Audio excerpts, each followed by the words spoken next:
2 semaines, nous réfléchissons sur ce thème « Nul ne meurt pour lui-même, le chrétien face à l'aide médicale à mourir ». Si on peut mettre le diapo, et je m'excuse, tantôt l'image a sauté parce que j'ai pesé accidentellement sur la manette.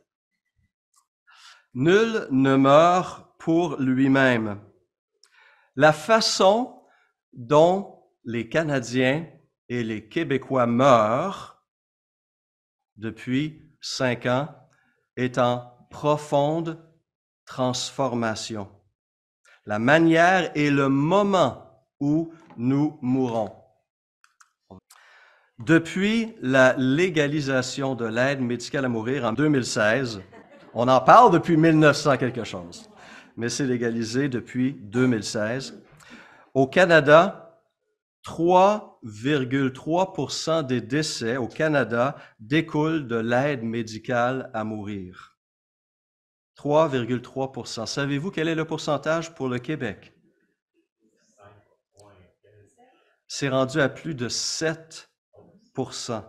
Le Québec est plus du double que la moyenne nationale. Cela fait du Québec, place le Québec au premier rang dans le monde, au-devant de la Belgique et des Pays-Bas qui ont introduit l'aide médicale à mourir, l'euthanasie, le suicide assisté depuis plusieurs années maintenant.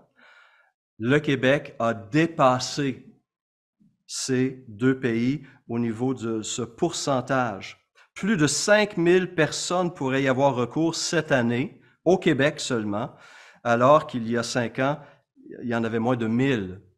Et les spécialistes s'attendent à voir ces chiffres augmenter encore davantage. Pourtant, le docteur Michel Bureau, qui est le président de la Commission des soins de fin de vie, s'est dit étonné par l'augmentation rapide du nombre de demandes d'AMM au Québec.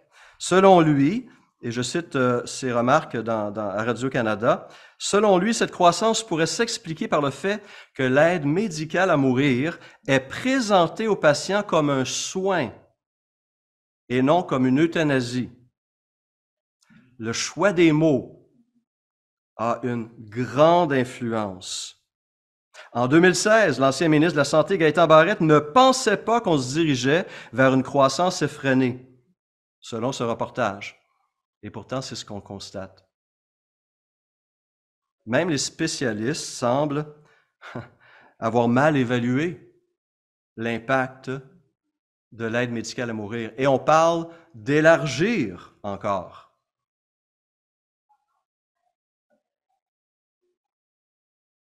Alors, les 2 dernières semaines, nous avons souligné quelques principes clés qui nous aident à réfléchir sur cet enjeu qui nous touche tous ou va tous nous toucher, nous-mêmes ou à travers notre famille ou notre réseau d'amis, dans très peu de temps. Et parmi les principes que nous avons soulignés ces 2 dernières semaines, nous avons mentionné que la vie est un don divin et l'homme a été créé à l'image de Dieu et donc il possède une dignité inhérente et mérite protection et soins. Nous avons souligné que nous ne nous appartenons pas à nous-mêmes, mais à Dieu. Nous sommes les créatures de Dieu. Nous avons été créés par Dieu pour un but précis. Et si ma vie est pour trouver tout son sens et toute sa valeur, j'ai besoin de redécouvrir ce but, ce sens, et de vivre en conséquence. Mais aussi en tant que créatures rachetées, nous appartenons doublement au Seigneur, à lui en tant que créateur et à lui en tant que rédempteur, sauveur. Nous devons assumer aussi la responsabilité fraternelle de la vie. Ce que nous faisons, nos choix ont un impact, touchent les gens. Je ne vis pas dans un vase clos. Je vis en relation. Et ces choix de vie et de mort touchent, affectent les gens qui sont dans ces liens.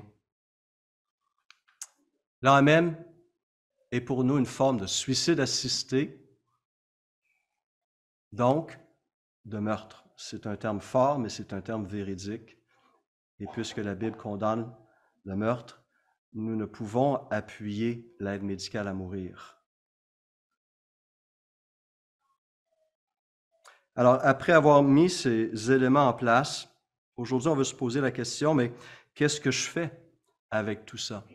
Quelle démarche puis-je entreprendre? Comment dois-je me préparer moi-même pour ce jour?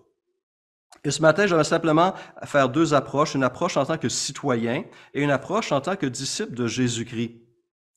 Et en tant que citoyen, nous devons bien sûr nous tenir informés de ces enjeux sociaux, légaux et moraux.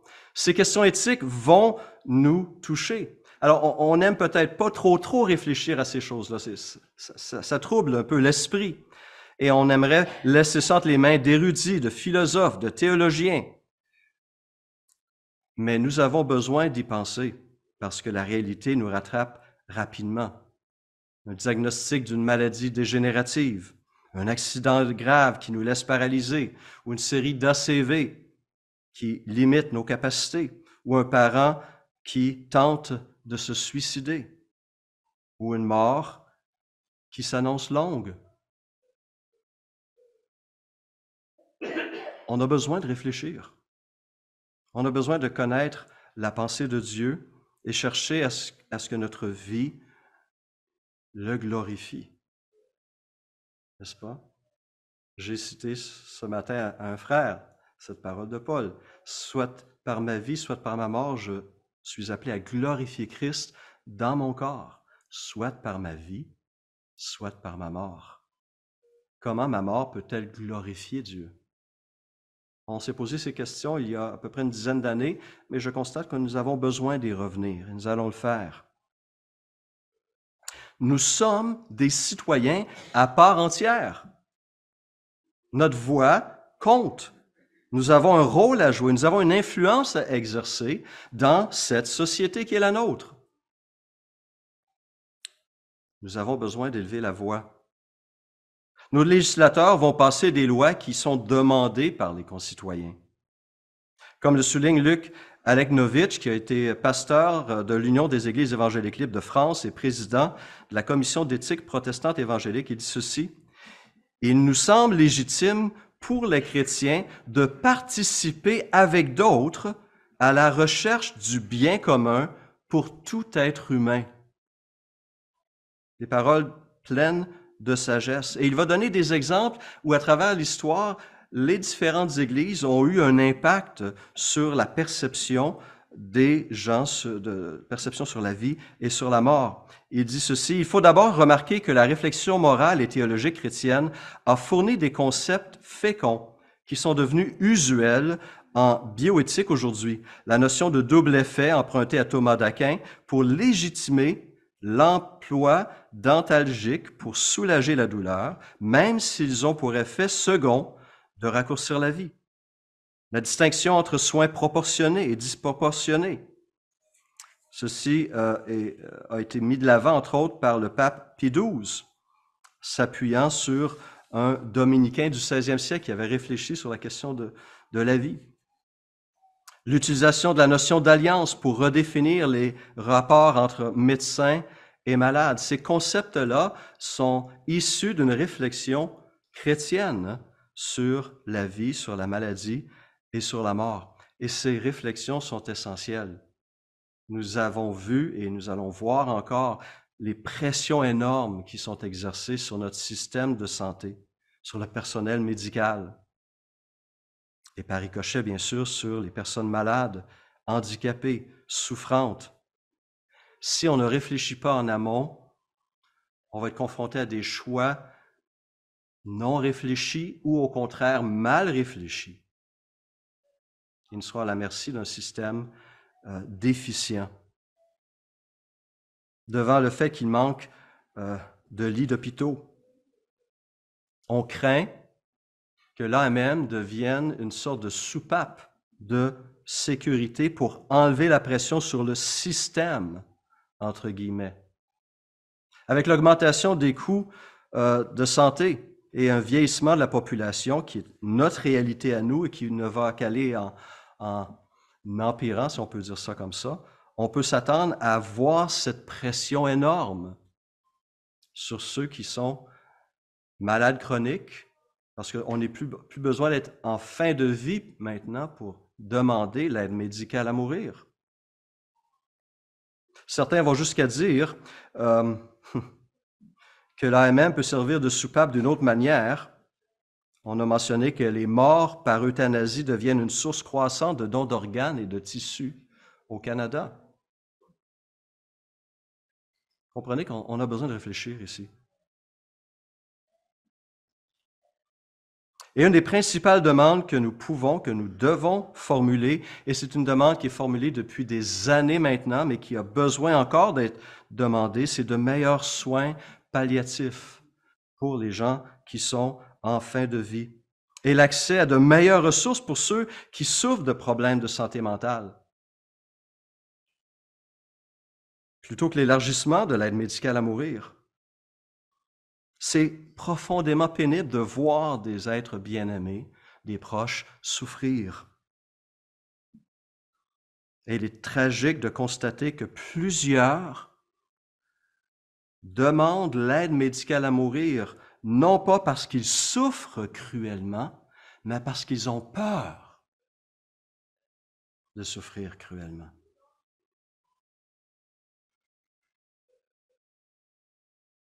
Alors que nous avons en médecine les ressources nécessaires pour soulager la souffrance.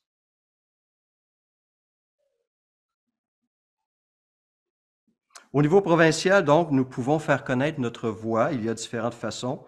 Actuellement, il y a une campagne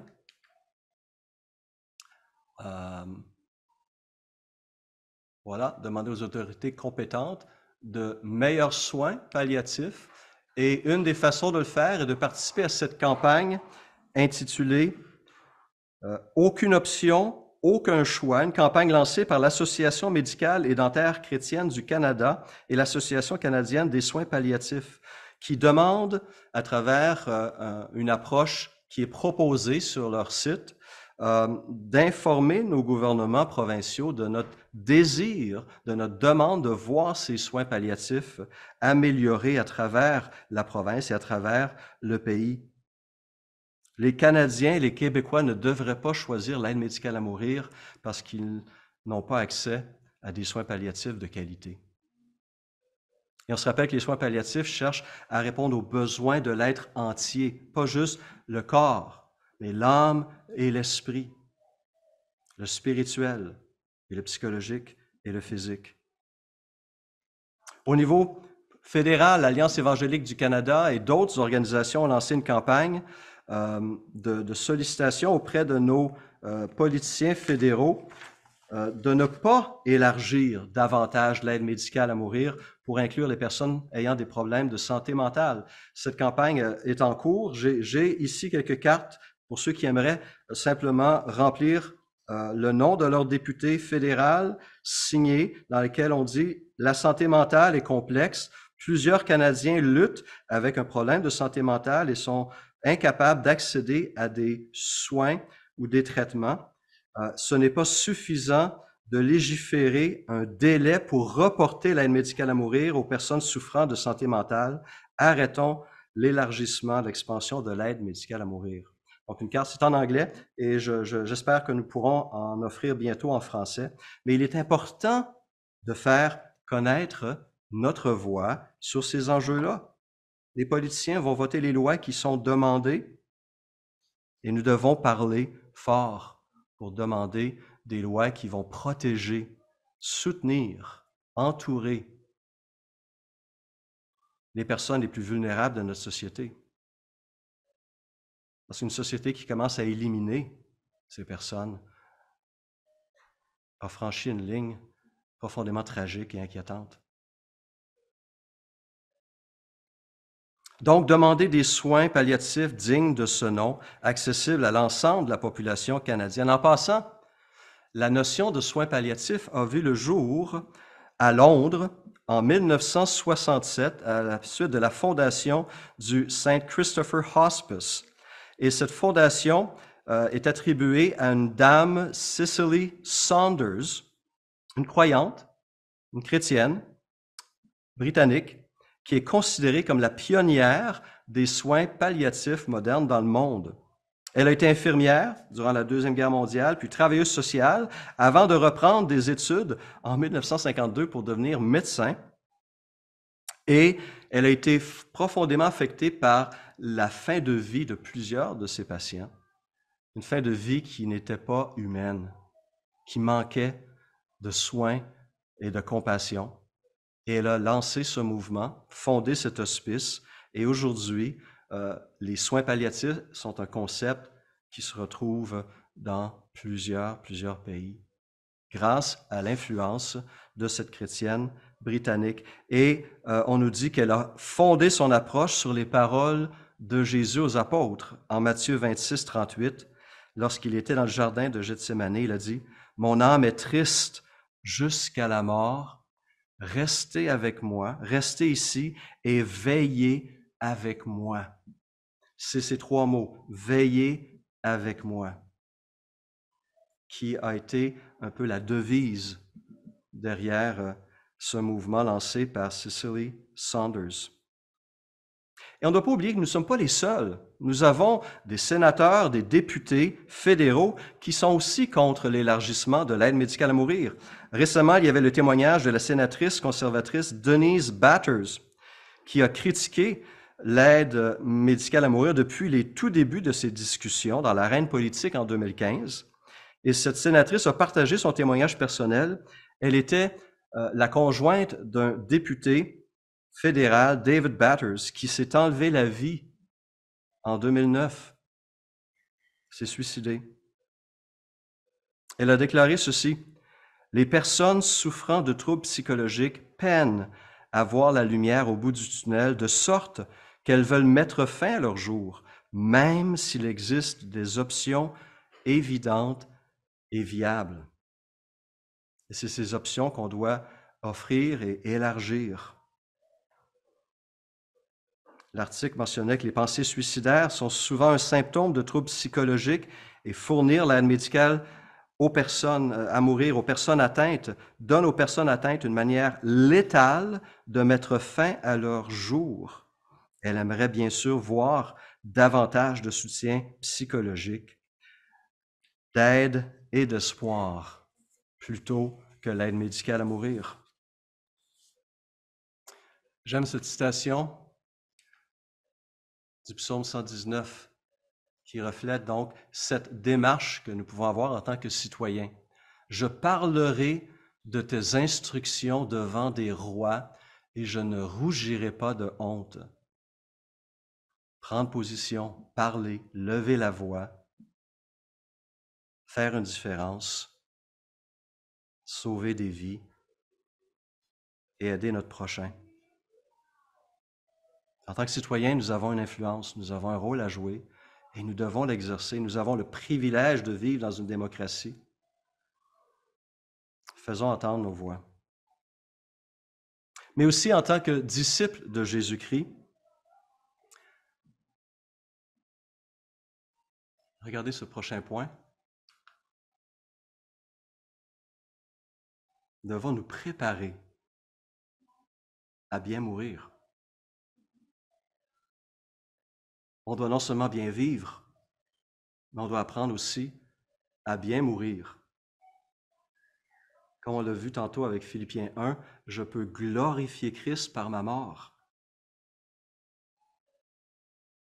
Comment cela peut-il se faire? Une bonne mort va nécessiter une préparation sérieuse. Pensons à l'exemple de notre Seigneur lui-même.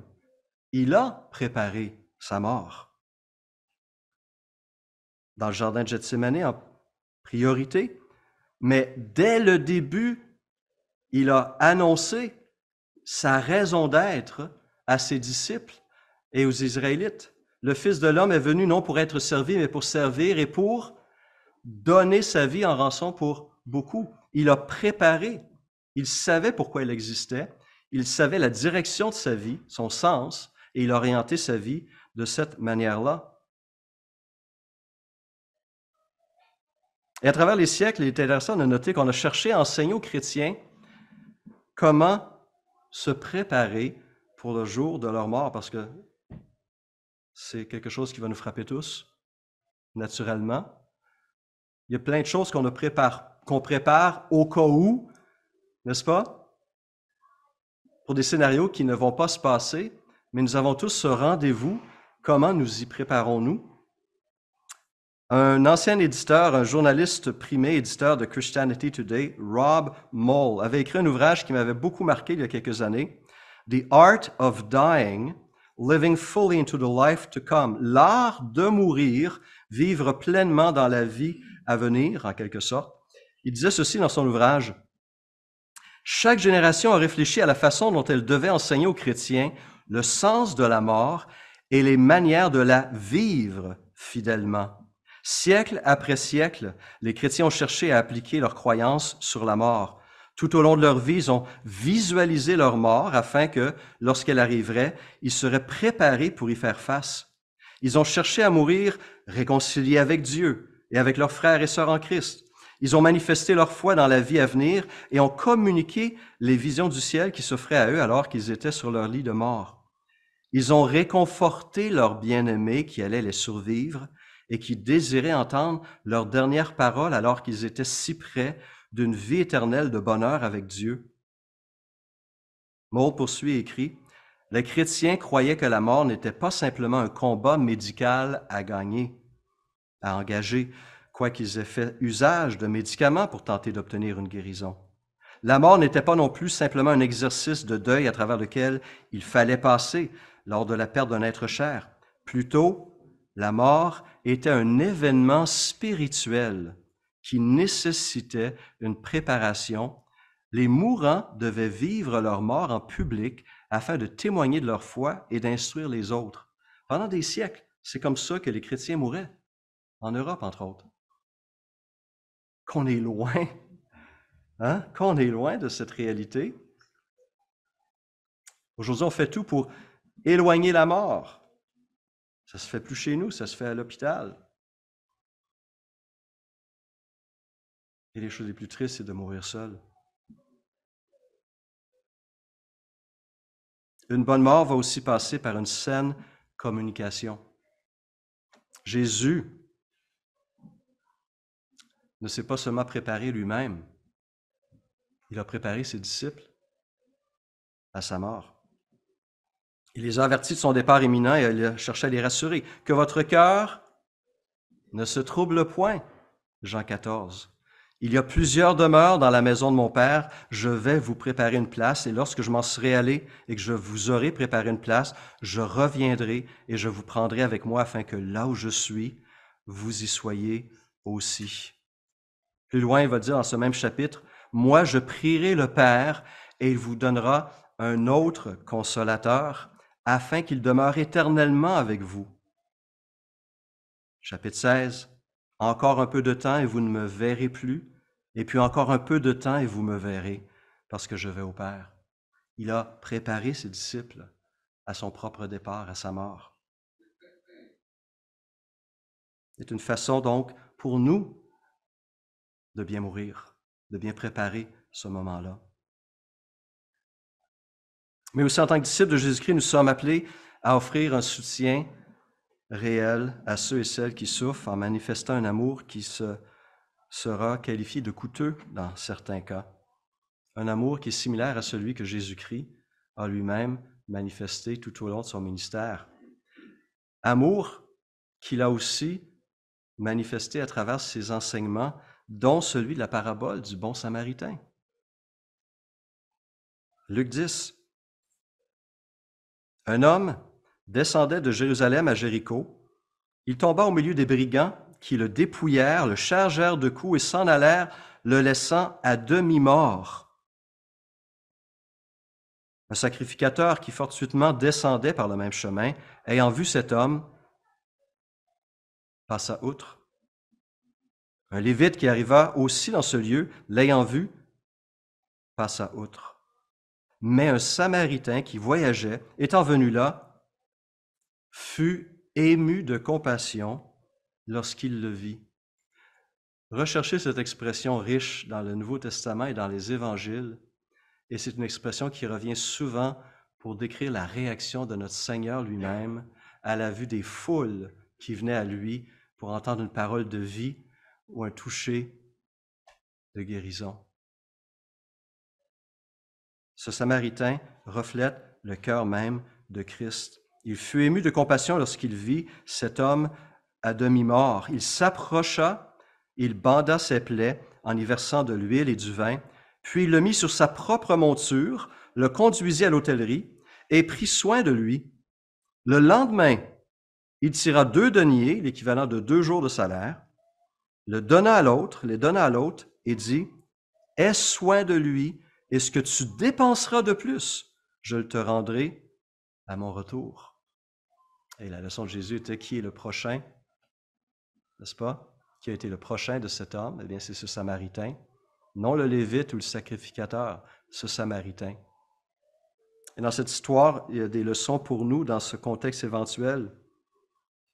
Une personne laissée dans un état de dépendance totale, qui ne peut exprimer son besoin, mais voilà que quelqu'un passe, voit sa situation et est ému par son état et fait quelque chose. Il change ses plans. Il prend un risque en portant secours à ce blessé parce qu'il pourrait être la prochaine victime de ces brigands. Et il dépense ses propres ressources, vin, huile, tissu, argent pour l'hôtelier et à nouveau son temps pour aider cet homme à retrouver la santé. Et il sollicite l'aide de l'hôtelier dans cette entreprise de guérison. Il y a dans cette parabole des enseignements que nous avons besoin de redécouvrir et d'appliquer. La question a été posée durant la pandémie, comment traitons-nous nos aînés? Comment allons-nous nous comporter lorsque nous serons confrontés à la souffrance, aux besoins de nos proches? Allons-nous chercher la voie de la facilité, de l'évitement, fin de l'ignorance? Ou allons-nous suivre la voie de l'engagement, qui est la voie de l'amour, que Jésus a illustrée par sa vie et par ses enseignements? À nouveau, Luc Oleknovitch, avec la parabole du bon Samaritain, Jésus nous demande d'agir en prochain. Dans cet exemple, il s'agit d'un prochain qui semble à moitié mort. Cette parabole indique aux chrétiens un devoir de prendre soin. L'amour du prochain consiste aussi à ne pas faire comme ces religieux qui placent sur les autres des fardeaux qu'eux-mêmes ne veulent pas toucher du doigt. Cette parole de Jésus est un avertissement pour les chrétiens. Le respect de la loi de Dieu ne doit pas leur faire oublier la compassion pour le prochain et doit les amener à porter avec lui les conséquences d'une coûteuse obéissance au Seigneur, comme garder un enfant handicapé, par exemple. Fin de la citation. Une réflexion ici qui nous vient de cette parabole et de l'enseignement de Jésus. Une autre façon d'intervenir, c'est de faire la prévention. Une autre statistique qui me choque, qui me surprend et qui m'attriste. Bien des gens qui souffrent d'une maladie chronique craignent d'être un fardeau pour leur famille. Parmi ceux qui font appel à l'AMM, plus de 33%, plus du tiers, attribuent leur souffrance mentale à la crainte d'être un fardeau pour leur famille, leurs amis ou leurs soignants. C'est pas la crainte de la mort comme telle ou de la souffrance physique, c'est cette crainte d'être un fardeau pour ses proches dans le tiers des cas qui amène les gens à demander l'aide médicale à mourir. 20% ont indiqué comme raison principale pour demander l'AMM l'isolement et la solitude.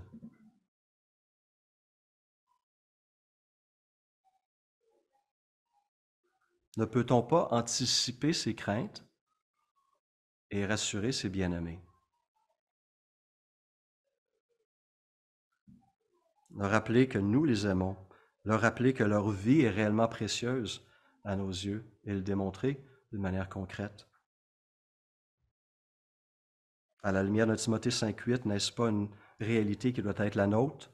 Si quelqu'un n'a pas soin des siens, et principalement de ceux de sa famille, il a renié la foi, il est pire qu'un infidèle.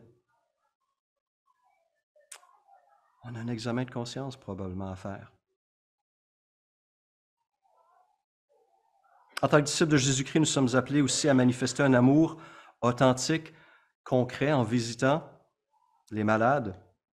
Matthieu 25, « J'étais malade et vous m'avez rendu visite. Toutes les fois que vous avez fait ces choses à l'un de ces plus petits de mes frères, c'est à moi que vous les avez faites, dit Jésus. » Un autre contexte d'épreuve, de persécution, mais quand même l'exemple est intéressant pour nous.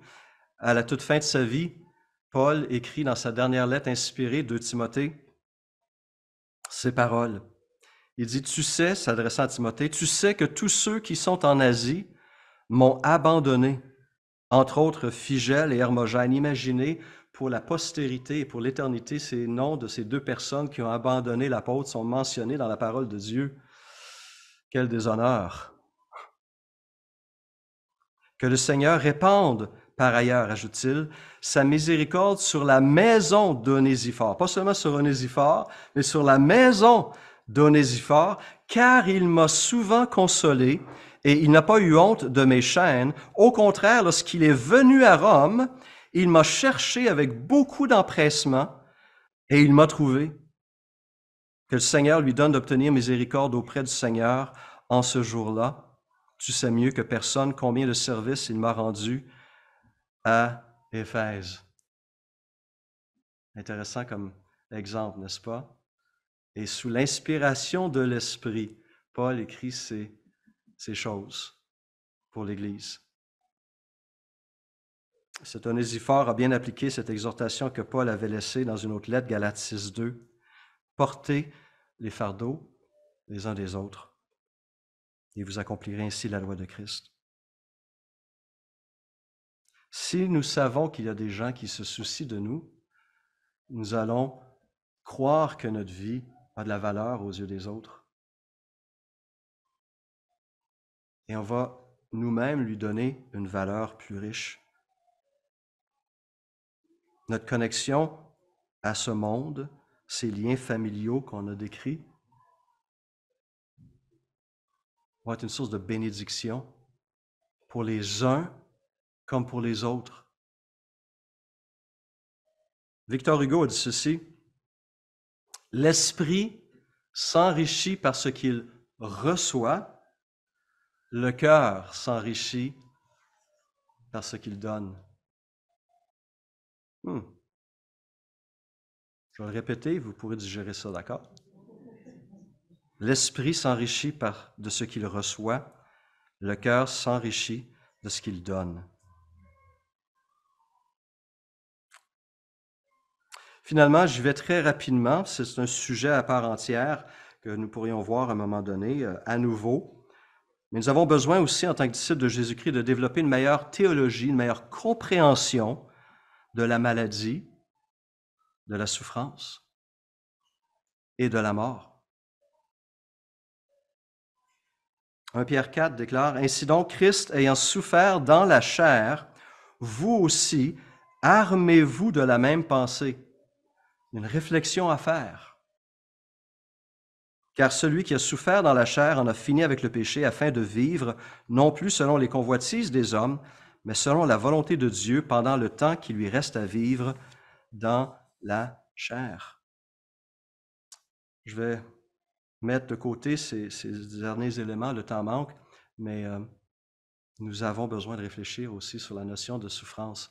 Dans notre société, c'est un des plus grands maux, la souffrance, la maladie, et on fait tout pour l'éviter, mais la parole et l'expérience nous montrent que ces choses peuvent aussi produire quelque chose de riche et même de bénissant.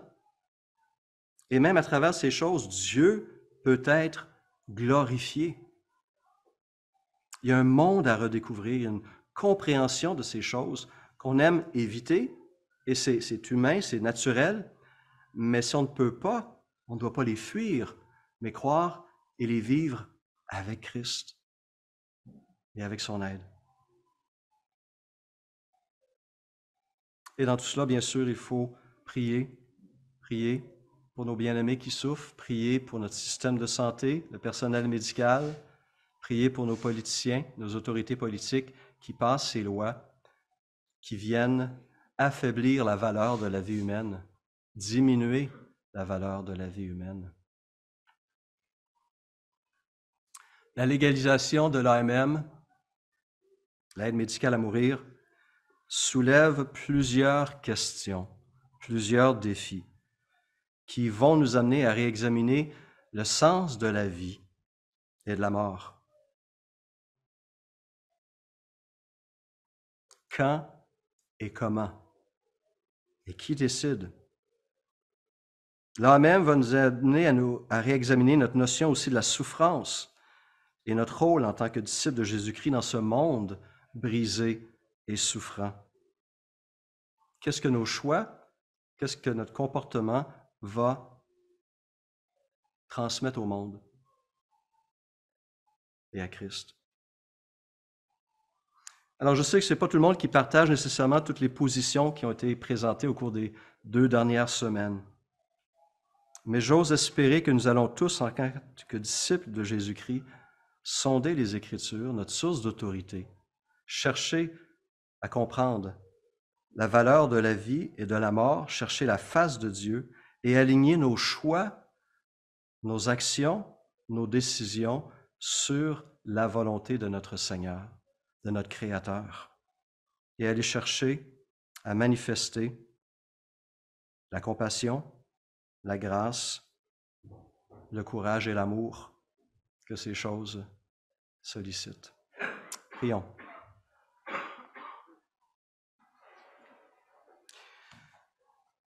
Seigneur, des enjeux importants qui sont devant nous, des enjeux qu'on aimerait éviter et parfois on pense pouvoir le faire, surtout lorsqu'on est jeune, mais qui nous rattrapent si rapidement à travers un être cher, un parent, un ami, peut-être une situation qui va nous toucher. Seigneur, merci pour ta parole qui nous donne une lumière, qui jette une lumière sur ces vérités, qui nous rappelle le don précieux de cette vie, une vie humaine faite à ton image, glorieuse, mais aussi brisée. Merci parce que tu es venu pour apporter la vie. Tu es venu pour remporter la victoire sur la mort et nous remplir d'une espérance nouvelle. Aide-nous maintenant à vivre à la lumière de ces révélations, de cette vie qui est la nôtre en Christ, et à la communiquer, s'il te plaît, autour de nous. Aide-nous à nous préparer aussi à te rencontrer, que cette rencontre en soit une de joie et non de tristesse, pour nous et pour nos bien-aimés, s'il te plaît. Mon Dieu, que ta paix repose sur chacun de mes frères et sœurs ce matin et tout au long de cette semaine. Amen.